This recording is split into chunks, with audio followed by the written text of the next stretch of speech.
हरतालिका तीज व्रत कथा। एक बार भगवान शिव ने पार्वती जी को उनके पूर्व जन्म का स्मरण कराने के उद्देश्य से इस व्रत के महात्म्य की कथा कही थी। श्री भोले शंकर बोले, हे गौरी, पर्वतराज हिमालय पर स्थित गंगा के तट पर तुमने अपनी बाल्यावस्था में 12 वर्षों तक अधोमुखी होकर घोर तप किया था। इतनी अवधि तुमने अन्न न खाकर पेड़ों के सूखे पत्ते चबाकर व्यतीत किए। माघ की विकराल शीतलता में तुमने निरंतर जल में प्रवेश करके तप किया। वैशाख की जला देने वाली गर्मी में तुमने पंचाग्नि से शरीर को तपाया।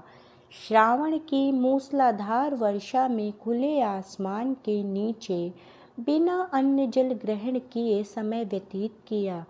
तुम्हारे पिता तुम्हारी कष्ट साध्य तपस्या को देखकर बड़े दुखी होते थे। उन्हें बड़ा क्लेश होता था।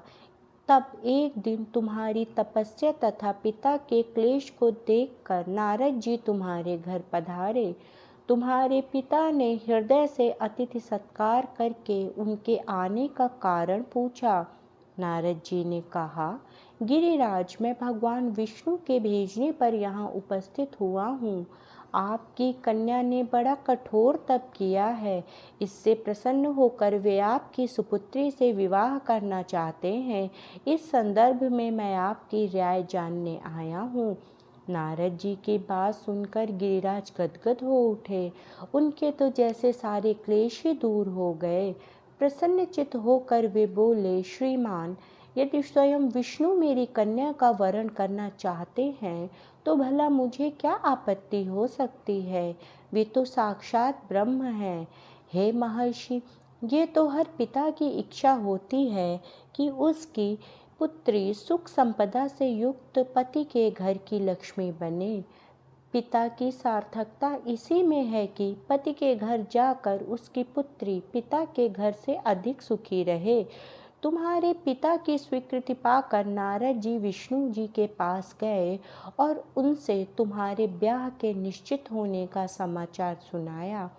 मगर इस विवाह संबंध की बात जब तुम्हारे कान में पड़ी तो तुम्हारे दुख का ठिकाना ना रहा। तुम्हारी एक सखी ने तुम्हारी इस मानसिक दशा को समझ लिया और उसने तुमसे उस विक्षिप्तता का कारण जानना चाहा। तब तुमने बताया, मैंने सच्चे हृदय से भगवान शिव शंकर का वरण किया है, किंतु मेरे पिता ने मेरा विवाह विष्णु जी से निश्चित कर दिया। मैं विचित्र धर्म संकट में हूँ। अब क्या करूँ? प्राण छोड़ देने के अतिरिक्त अब कोई भी उपाय शेष नहीं बचा है। तुम्हारी सखी बड़ी ही समझदार और सूझबूझ वाली थी। उसने कहा, सखी, प्राण त्यागने का इसमें कारण ही क्या है? संकट के मौके पर धैर्य से काम लेना चाहिए। नारी के जीवन की सार्थकता इसी में है कि पति रूप में हृदय से जिसे एक बार स्वीकार कर लिया, जीवन पर्यंत उसी से निर्वाह करे। सच्ची आस्था और निष्ठा के समक्ष तो ईश्वर को भी समर्पण करना पड़ता है। मैं तुम्हें घनघोर जंगल में ले चलती हूँ, जो साधना स्थली भी हो और जहाँ तुम्हारे पिता तुम्हें खोज भी न पाए। वहाँ तुम साधना में लीन हो जाना। मुझे विश्वास है कि ईश्वर अवश्य ही तुम्हारी सहायता करेंगे। तुमने ऐसा ही किया। तुम्हारे पिता तुम्हें घर पर न पाकर बड़े दुखी तथा चिंतित हुए। वे सोचने लगे कि तुम न जाने कहाँ चली गईं। मैं विष्णु जी से उसका विवाह करने का प्रण कर चुका हूँ। यदि भगवान विष्णु बारात लेकर आ गए और कन्या घर पर ना हुई तो बड़ा अपमान होगा। मैं तो कहीं मुंह दिखाने के योग्य भी नहीं रहूँगा। यही सब सोचकर गिरिराज ने जोर शोर से तुम्हारी खोज शुरू करवा दी। इधर तुम्हारी खोज होती रही और उधर तुम अपनी सखी के साथ नदी के तट पर एक गुफा में मेरी आराधना में लीन थी। भाद्रपद शुक्ल तृतीया को हस्त नक्षत्र था। उस दिन तुमने रेत के शिवलिंग का निर्माण करके व्रत किया। रात भर मेरी स्तुति के गीत गा कर जागी। तुम्हारी इस कष्ट साध्य तपस्या के प्रभाव से मेरा आसन डोलने लगा, मेरी समाधि टूट गई। मैं तुरंत तुम्हारे समक्ष जा पहुँचा और तुम्हारी तपस्या से प्रसन्न होकर तुमसे वर मांगने को कहा। तब अपनी तपस्या के फल स्वरूप मुझे अपने समक्ष पाकर तुमने कहा, मैं हृदय से आपको पति के रूप में वरण कर चुकी हूँ। यदि आप सचमुच मेरी तपस्या से प्रसन्न होकर यहाँ पधारे हैं तो मुझे अपनी अर्धांगिनी के रूप में स्वीकार कर लीजिए। तब मैं तथास्तु कहकर कैलाश पर्वत पर लौट आया। प्रातः होते ही तुमने पूजा की, समस्त सामग्री को नदी में प्रवाहित करके अपनी सहेली सहित व्रत का पारण किया। उसी समय अपने मित्र, बंधु व दरबारियों सहित गिरिराज तुम्हें खोजते खोजते वहां आ पहुँचे और तुम्हारी इस कष्ट साध्य तपस्या का कारण तथा उद्देश्य पूछा। उस समय तुम्हारी दशा को देखकर गिरिराज अत्यंत दुखी हुए और पीड़ा के कारण उनकी आंखों में आंसू उमड़ आए। तुमने उनके आंसुओं को पोंछते हुए विनम्र स्वर में कहा, पिताजी, मैंने अपने जीवन का अधिकांश समय कठोर तपस्या में ही बिताया है।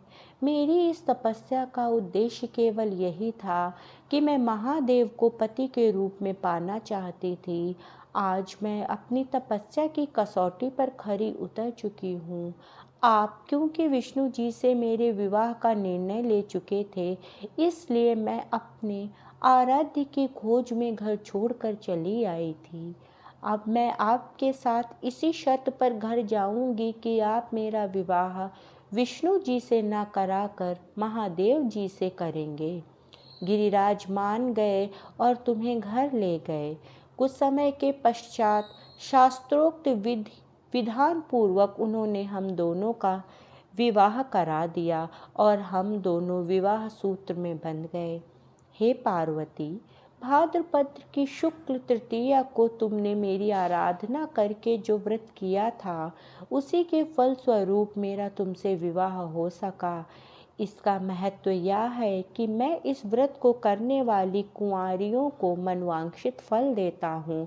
इसलिए सौभाग्य की इच्छा करने वाली प्रत्येक युवती को यह व्रत पूरी एक निष्ठा और आस्था से करना चाहिए। जो भी इस व्रत को पूरी निष्ठा एवं आस्था से करेगा, उसका सौभाग्य बना रहेगा।